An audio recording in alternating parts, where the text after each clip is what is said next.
Tuan-tuan dan puan-puan rahimakumullah, pada malam ini saya ingin membawakan pada tuan-tuan dan puan-puan perbicaraan mengenai akhir tahun dan awal tahun. Ya, kita sendiri sudah tahu kita sekarang berada di penghabisan bulan Zulhijjah, akhir tahun 1422 Hijrah. Ya, hari Selasa akan datang ni akan merupakan satu Muharram, ya.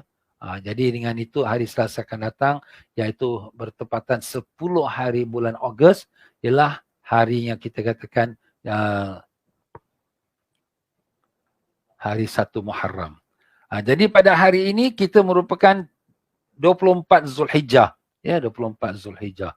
Jadi apakah persediaan kita untuk nak menyambut awal tahun, akhir tahun? Jadi pertama sekali kita di akhir tahun nanti, mana pada tanggal kita 9 Ogos, iaitu National Day kita. Tapi tak ada sambutan National Day lah ya. 9 Ogos hari Senin, 30 Zulhijjah. Jadi apa yang patut kita lakukan untuk menyambut pada awal tahun? Jadi awal tahun kita bermula pada Maghrib, iaitu pada tanggal 9 Ogos ya. 9 Ogos Maghrib. Itulah bermula masuk 1 Muharram 1443 Hijrah. Ya tuan-tuan dan puan-puan rahimakumullah, saya ingin mengutip daripada beberapa perkara yang telah disebutkan oleh ulama-ulama kita. Yang pertama sekali ialah kita berpuasa pada akhir tahun dan awal tahun. Itulah yang disebutkan dalam sepotong riwayat ya.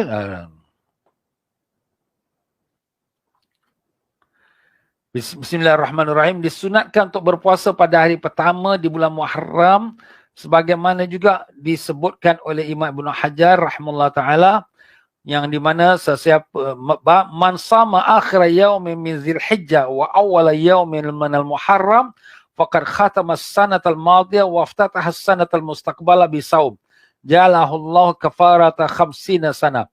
Barang siapa yang berpuasa pada hari terakhir dari bulan Zulhijjah. Hari terakhir bulan Zulhijjah hari apa? Hari Senin 9 Ogos. 9 Ogos hari Senin ya. Dan hari pertama bulan Muharram. Hari pertama bulan Muharram bila? Iaitu 10 hari bulan Ogos, hari Selasa ya. Maka dia telah menutup amalan tahun yang telah lalu dan memulai tahun yang akan datang dengan berpuasa. Maka Allah akan menjadikannya sebagai penghapus dosanya selama 50 tahun. Masya Allah.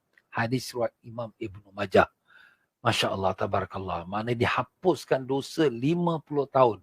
Jadi kita puasa last day of Zulhijjah, iaitu tanggal 9 hari bulan Ogos ini, 30 Zulhijjah. Dan kita puasa first day of Muharram, iaitu tanggal 10 Ogos hari Selasa. Jadi siapa puasa Senin Selasa yang akan datang nanti, maka diampunkan dosa selama 50 tahun. Masya Allah. Kalau umurnya tak sampai 50 tahun, maka itu menjadi kelebihan pahala untuk dia insya-Allah. Al-Imam Ghazali rahimahullah ta'ala telah menyebutkan juga dalam puasa sunat Khamis, Jumaat dan Sabtu pada bulan-bulan haram. Jadi bulan haram tu Zulqa'dah, Zulhijjah dan Muharram. Ya, 3 bulan ini namakan bulan haram termasuk Rejab, iaitu bulan yang keempat. Siapa puasa Khamis, Jumaat dan Sabtu, maka dia dituliskan bagi dia pahala setiap satu hari 900 tahun punya ibadat. Ada riwayat kata 700 tahun ibadat, ada riwayat kata 900 tahun ibadat setiap satu hari. Jadi kalau 3 hari kali 900 mana 2700 tahun punya ibadat akan dituliskan bagi dia kalau dia puasa hari Khamis, Jumaat dan Sabtu pada bulan-bulan haram. Termasuklah bulan Zulhijjah sekarang ini dan juga termasuklah bulan Muharram yang akan datang. Alhamdulillah. Jadi itulah tuan-tuan dan puan-puan rahimakumullah, kalau sekiranya dapat kita dalam menyambut akhir tahun ini kita puasa, iaitu puasa hari Senin. Jadi hari Senin itu kebetulan memang sunat puasa Senin. Jadi boleh kita niatkan, ya Allah aku puasa esok sunat Senin dan sunat akhir bulan Zulhijjah. Ataupun niat puasa sunat Senin pun cukup. Kerana sesiapa yang puasa pada akhir bulan Zulhijjah, mana akhir tahun, jadi termasuklah tu lah kira akhir tahun lah. Tanpa diniatkan pun oleh kerana kedudukannya itu di akhir tahun, maka dia jadilah ibadah puasa akhir tahun. Kemudian pada esok harinya puasa sunat Muharram. Dia berniat aku puasa esok sunat Muharram, iaitu pada 1 hari bulan Muharram, hari Selasa. Itu tuan-tuan dan puan-puan ya. Dan selain daripada kita berpuasa itu, disunatkan banyak kita berdoa di akhir tahun dan awal tahun. Jadi doa akhir tahun, awal tahun ini banyak telah disebutkan oleh para alim-alim ulama kita, ya. Ada yang disebutkan oleh Al-Imam Ali bin Muhammad Al-Habashi, dan ada yang disebutkan oleh Al-Imam Ghazali rahimahullah ta'ala, dan ada yang disebutkan oleh Al-Imam Nawawi rahimahullah ta'ala, dan begitulah dia banyak alim-alim ulama kita yang telah meletakkan doa-doa di awal tahun dan akhir tahun, ya. Jadi kalau kita nak baca doa tu, bila kita nak baca? Kita baca di akhir tahun dahulu. Hari Senin sebelum masuk maghrib, kita baca doa akhir tahun, ya. Sebab tu ada penghabisan akhirnya, ya. Jadi doa akhir tahun tu dibacakan 3 kali. Itu doa tu ada dalam kitab Yasin, ya, kitab Majmu' Syarif. Tuan-tuan pun boleh buka kitab Yasin dan sebagainya.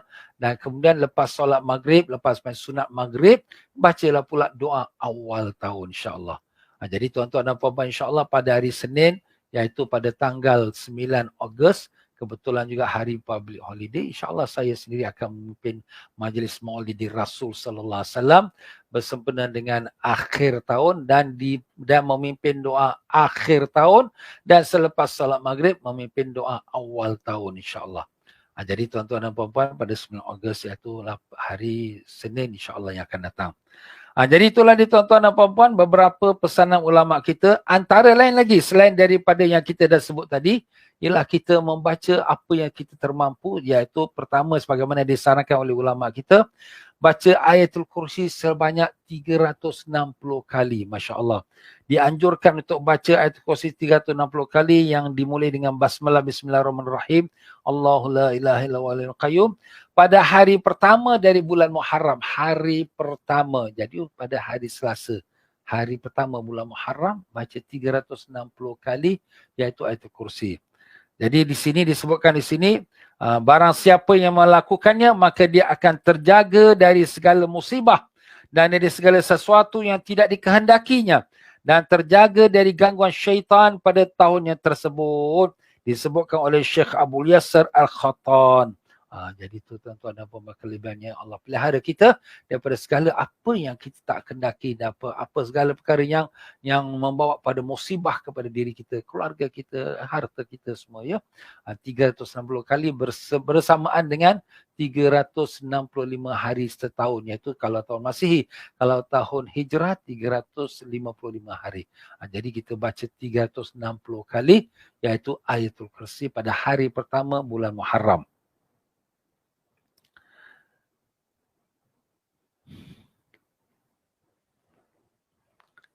Ya, ada lagi amalan-amalan yang lain untuk kita mengamalkannya kalau kita dapat melakukannya baik, tetapi tidaklah semestinya.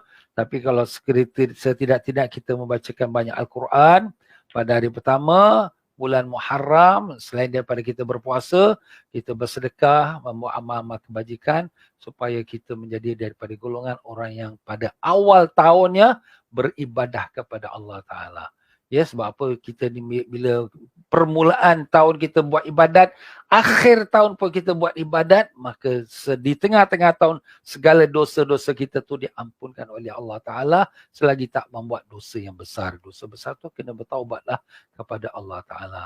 Jadi mudah-mudahan sedikit daripada penambahan itu dapat membuat kita beramal untuk doa akhir tahun dan awal tahunnya, iaitu jangan lupa pada hari Senin ini 9 Ogos kita berpuasa sebagai puasa sunat Senin, dan juga kebetulan pada akhir tahun, dan nanti sebelum maghrib tu kita baca doa akhir tahun, dan selepas maghrib doa awal tahun, insya-Allah. Sekian saja untuk kita pengajian kita pada malam ini, insya-Allah.